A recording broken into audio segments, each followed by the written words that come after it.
Please give Mr. DeWeese a great welcome to Texas.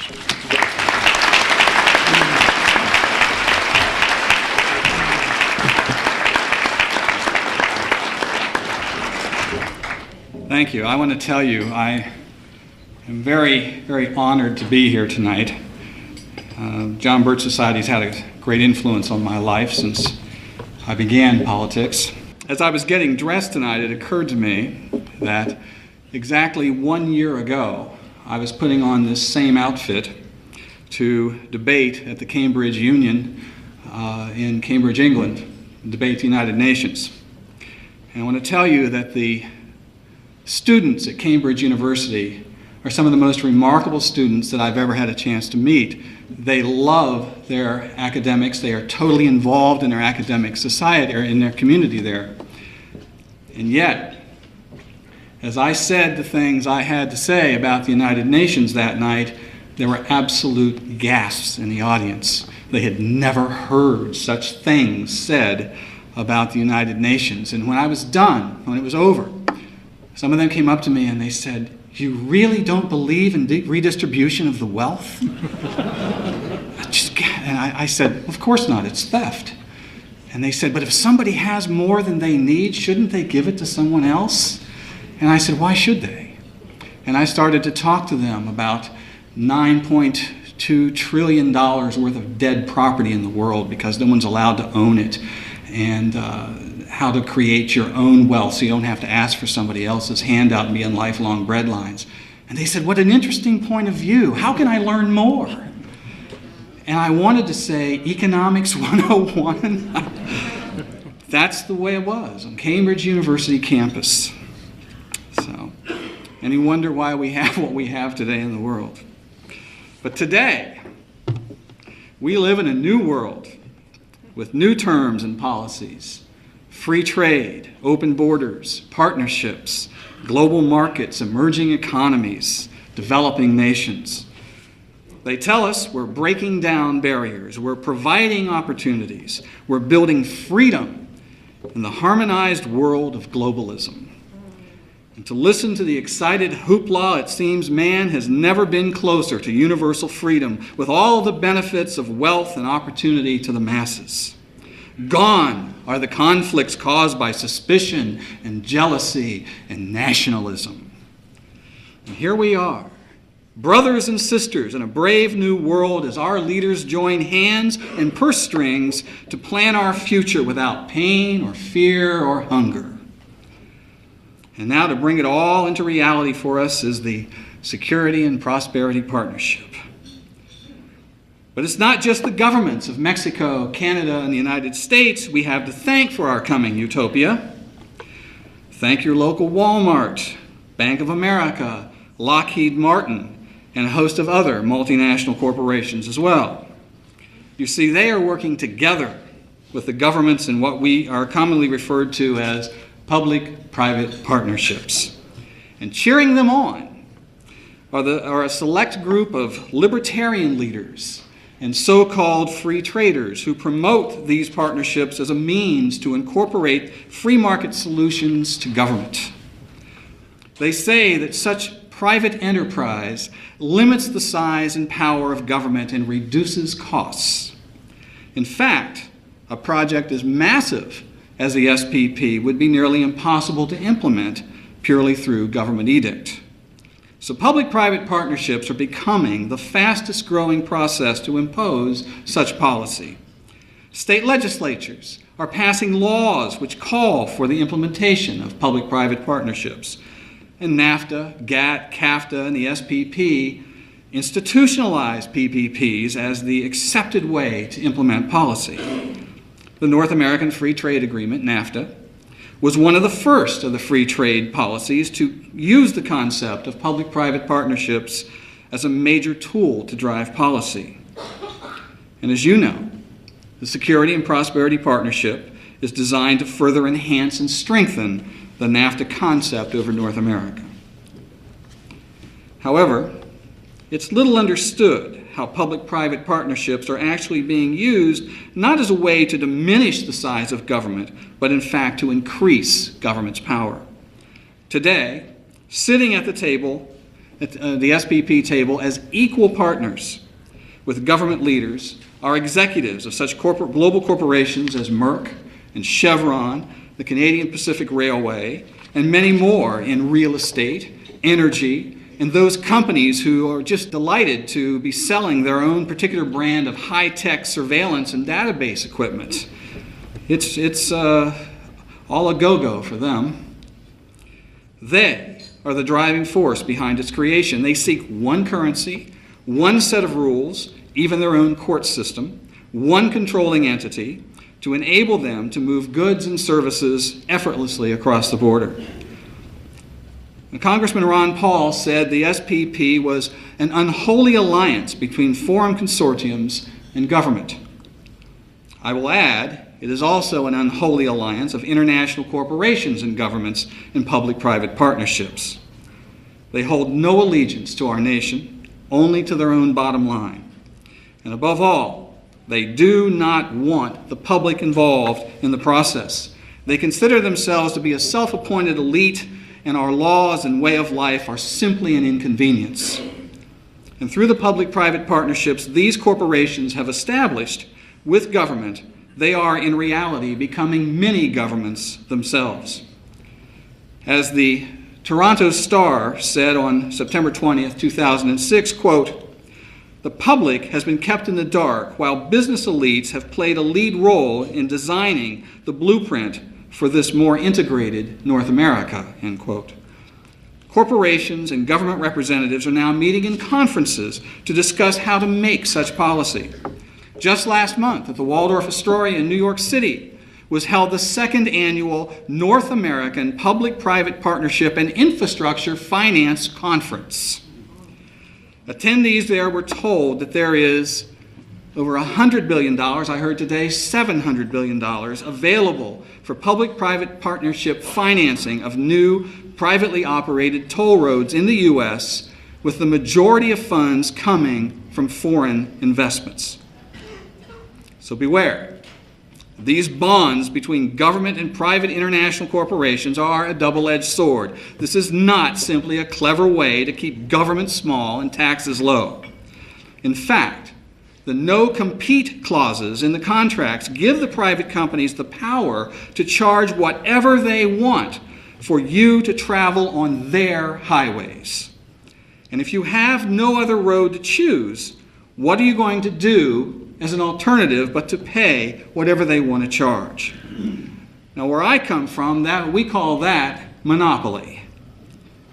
Armed with special privileges and government power, private corporations use their wealth and extensive advertising budgets to entrench the policy into our national conscience. There is no debate.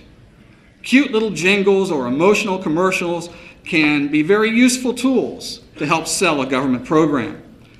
And it's also important to understand that participating corporations can control the types of products offered on the market. For example, when the proponents of a political or economic agenda, such as sustainable development, seek to enforce their will on the market, they simply create a PPP between government and business to control things like development, food consumption, or energy use. Banks and mortgage companies in the partnership can enforce policy simply by making borrowers comply as a stipulation for the loan. They just use official-sounding terms like risk analysis in assessing the merits of the loan. One result could be as innocent-sounding as demanding that a meter be put on a private well to regulate water use, a major issue for environmentalists who want to control water use. It saves the local officials from having to make an unpopular regulation, but the result is the same. What a great partnership. And they call it voluntary. But in official circles, it's known as the Equator Principle. It is simply a public-private partnership structure to enforce a specific political agenda internationally. Citigroup is a major player in this process. It has used its voluntary green standards to turn down development loans for projects like shopping centers, power plants, and housing in Africa and other developing nations using the Equator Principle as its guideline. Now, why would Citicorp want to turn away such a huge source of business?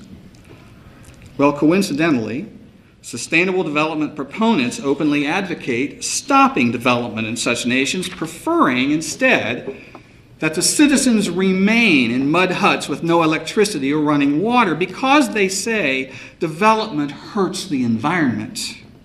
It's better for the earth, they say, if the villagers just stay in their 1,000-year-old mud huts and walk 5 miles to fetch their unprocessed water. So you see how it works? It's voluntary. It's just sound lending practices, and it helps the environment. They give each other awards for doing this stuff. And it's how public-private partnerships are used to enforce policy while giving the politicians cover. Some of the other banks involved in this program include JP Morgan Chase, Wachovia, Wells Fargo, and the Bank of America. And if you have a loan from one of these, you may be forced to comply. In local communities, a connected private developer which has entered into a public-private partnership with local government, for example, can now obtain the power of eminent domain to build on land not open to his competitors. The fact is, as a result of the Kelo decision, use of eminent domain by local communities in partnership with private developers simply considers all property to be the common domain of the state, to be used as it sees fit for some undefined common good. The government gains the higher taxes created by the new development. The developer gets the revenue from the work. The immediate losers, of course, are the property owners. But other citizens are losers too. Communities lose control of their infrastructure. Voters lose control of their government. Private companies are now systematically buying up water treatment plants in communities across the nation, in effect gaining control of the water supply. And they are buying control of the nation's highway systems through PPPs with state departments of transportation. And of course, it's not just American companies entering into PPPs with our government. Foreign companies are being met with open arms by local, state, and federal officials who see it as a way to use private corporations and their massive bank accounts to fund the projects. Texas Department of Transportation went looking for the company that's going to build the corridor. As the Associated Press reported July 15, 2006, quote, on a single day in June 2006, an Australian-Spanish partnership paid $3.6 billion to lease the Indiana Toll Road.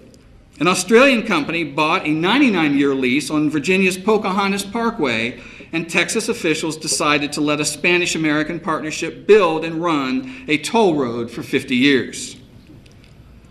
And the major example of how public-private partnerships work to enforce policy and make massive profits is the planned NAFTA superhighway.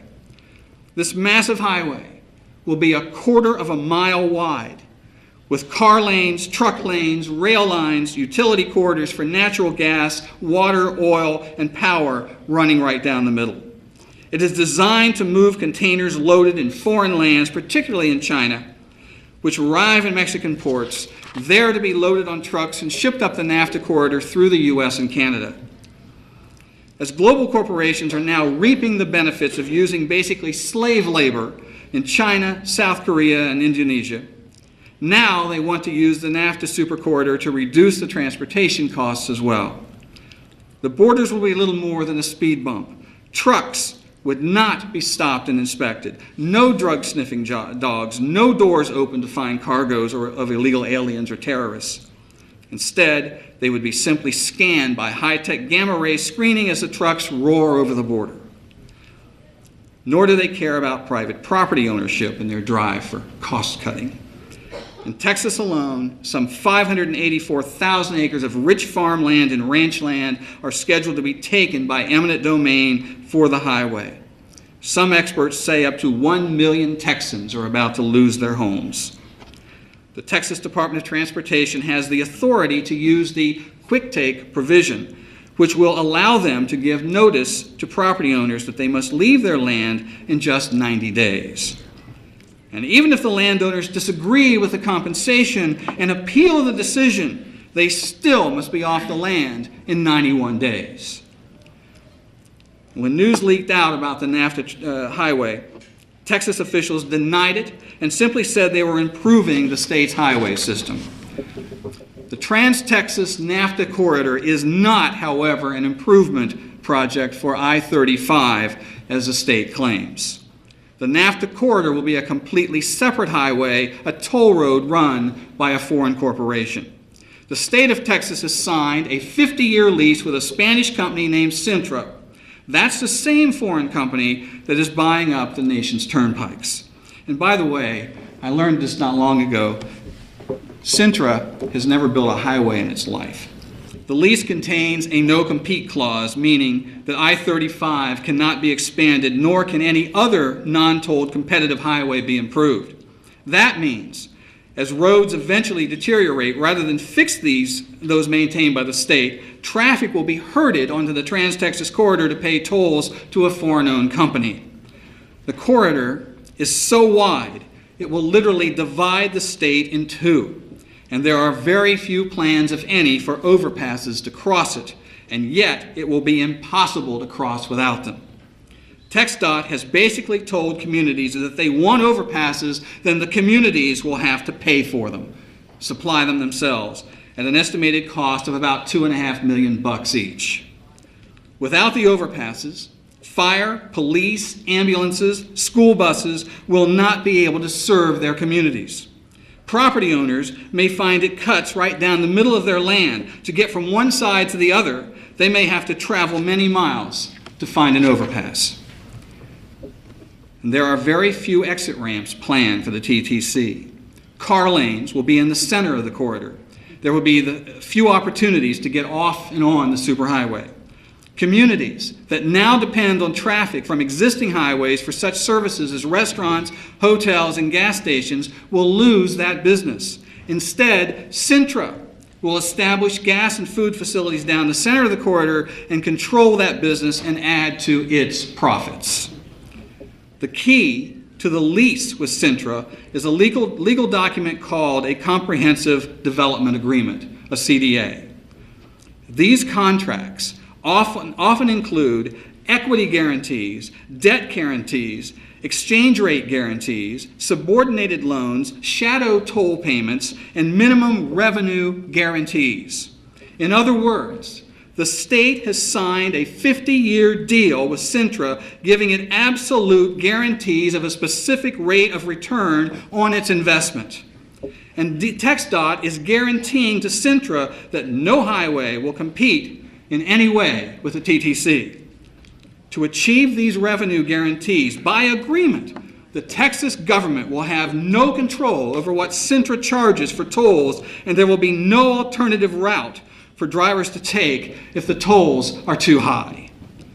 The TTC is being built for one reason and one reason only: massive profits for corporations who want the highway to run goods as cheaply as possible. Once built, there will be no chance for anyone or any community in its path to obtain justice for taken property or to reduce toll rates. Local courts will have no say in the matter. All disputes will be handled by an international court system, either through NAFTA or the SPP. The corridor will allow free access to the U.S. for Mexican trucks, which means the containers can be moved through the U.S. by Mexican nationals. Beginning at the southern tip of Mexico, passing through Laredo, Texas, the highway heads on to an inland port in Kansas City, where again a sentry system will electronically inspect the cargoes before they head east or west or north through Duluth on into Canada.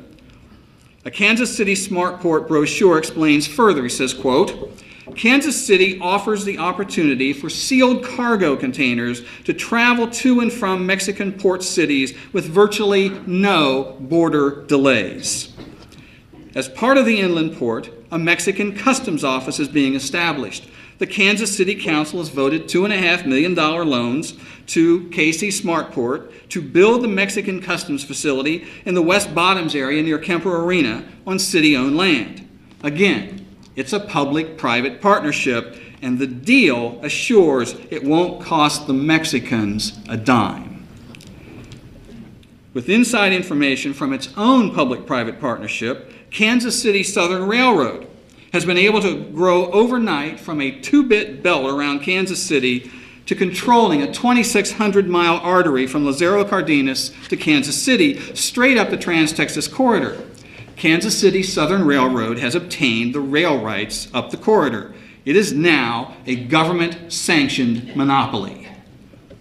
Protected from competition, the railroad will set the costs and the shipping rules, and it will get very rich, no matter the quality of service, all because of whom its owner knows.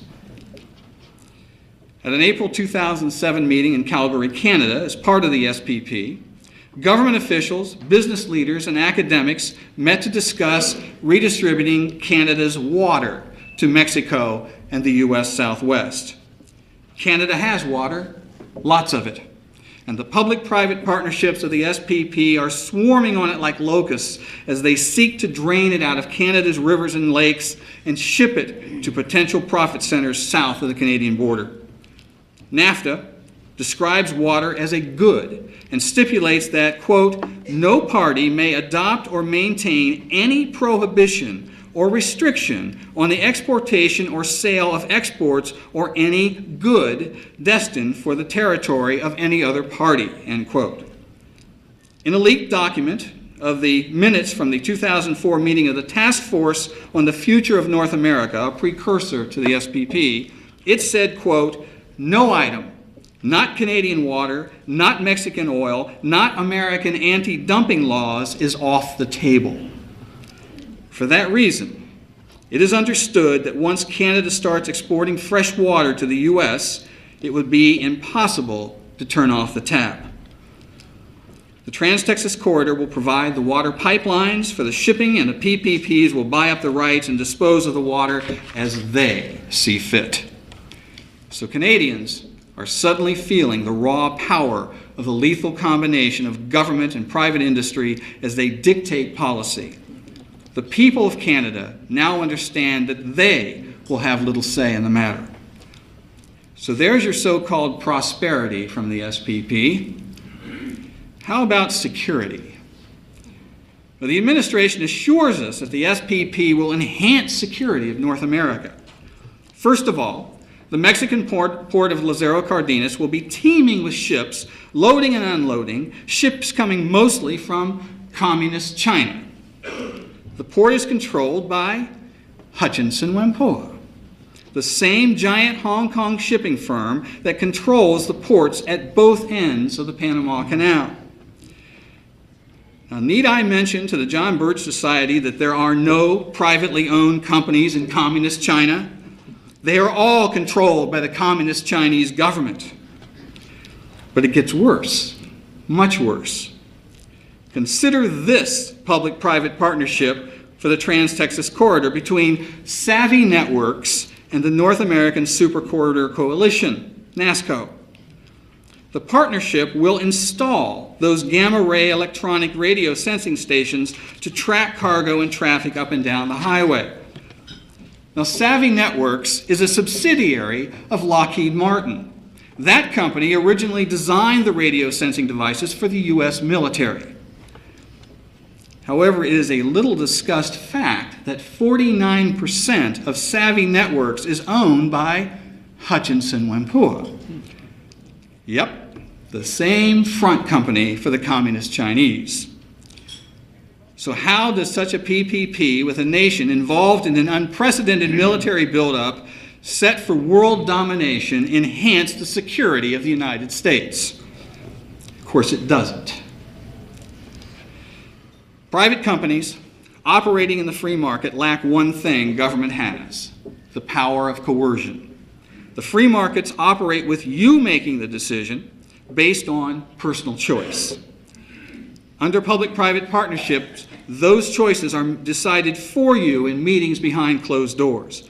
Meanwhile, private companies, which are not part of a PPP, are unable to compete with those who are. And companies which find themselves outside of the elite status of the PPP may suddenly run into regulatory difficulties to get their own projects completed. And that is not just a coincidence. PPPs are one of the reasons why many people now find they can no longer fight City Hall.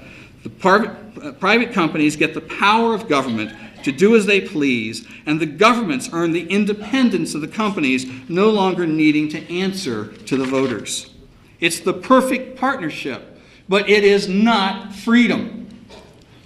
Such a process allows the private companies to be little more than government-sanctioned monopolies, answerable to no one. Their power is awesome and near absolute.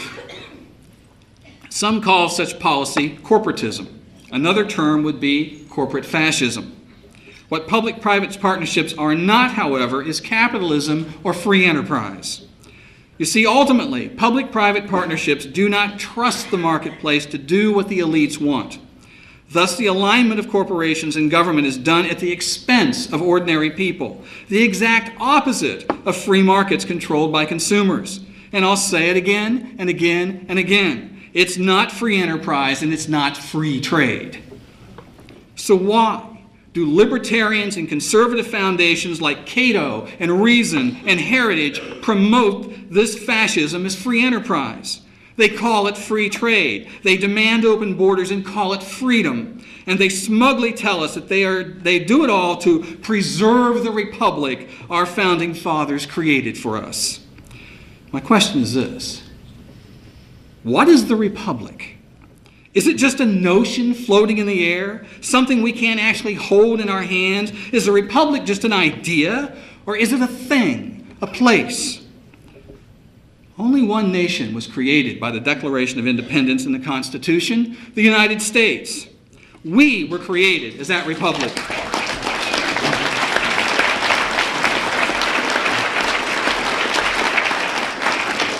The Constitution defines a government that is supposed to have one purpose, the protection of rights we were born with. It is true that every person on earth was born with those rights based on the principles of freedom, but only one nation was specifically designed to recognize and protect them, the United States. If there are no borders, then what is the republic they want to preserve? How can that be done?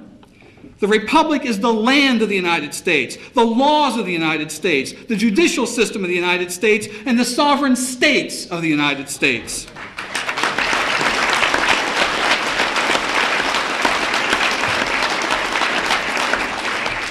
Our Constitution directs how we create laws by which we live right down to the local level. It protects our ability to create a way of life we desire. Our resources, our economy, our wealth are all determined by the way of life we have chosen.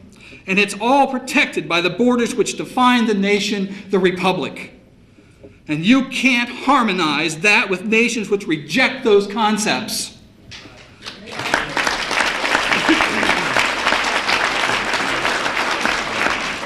Lest we forget, Canada is a commonwealth tied to the British crown, and Mexico is just a socialist mess.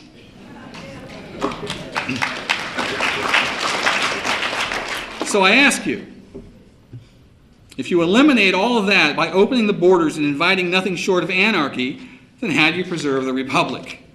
Those who advocate open borders and free trade through public-private partnerships conveniently mix their terms. They ignore the powerful drug cartels, the murderous coyote people smugglers, the gun runners, the violent gang members, and the terrorists which are pouring across the border to do harm to this nation.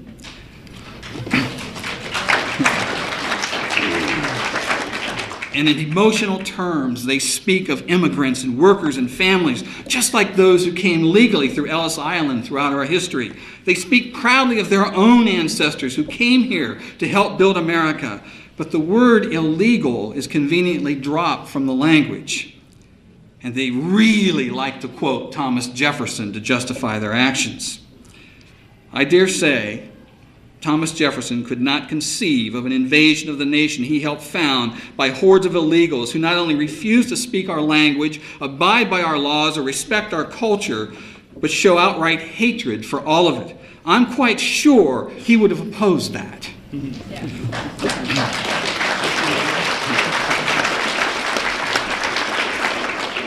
So tell me, how will allowing such an invasion of a hostile group interested only in the destruction of the United States help restore the Republic? Why have laws? Without laws and borders, we have anarchy. And how does that restore the Republic? What Republic? Free trade, NAFTA, and the SPP are false gods in the struggle for freedom. But too many are selling them as the answer to human happiness, wealth, and freedom. In fact, they can only lead to tyranny. Public-private partnerships are the tool of choice to enforce such policy as it masquerades as free enterprise. This, then, is the future offered by the Security and Prosperity Partnership: corporate fascism, special interest agendas, and all-powerful government to enforce it. It's not prosperity, it's not security, and it's not freedom. But they intend to enforce the SPP on us anyway, in secret, behind closed doors. If they have their way, there will be no debate, no vote, as our nation is drastically changed forever. So do you want to stop it? Then you have to get mad and you have to get active, and I know you already are. Our founding fathers left us a republic of freedom. Now, how would they have dealt with the NAU and its public-private partnerships? Well, it's an interesting footnote in history that our founding fathers did deal with a public-private partnership issue. The company was the British East India Company, and it also wanted to bring in goods from China, tea. The founding fathers took appropriate and lasting action, and they threw the tea into the dark waters of the Boston Harbor. So now it's our turn. Now we must take appropriate and lasting action. It's either that, or we will forever be known as the generation which left our grandchildren a legacy of tyranny. But I believe that we could stop the NAU. I believe the immigration battle has helped to awaken a sleeping giant in this nation, and ultimately those same Americans who now oppose open borders will come to understand the dangers of the NAU. Our message is getting out over the internet, in the mail, even in some media, and in grassroots meetings like this. And as a result, I see signs of resistance to the NAU popping up across the country. We have begun to move that huge rock of freedom uphill. And we can win if we all push together. Thank you very much.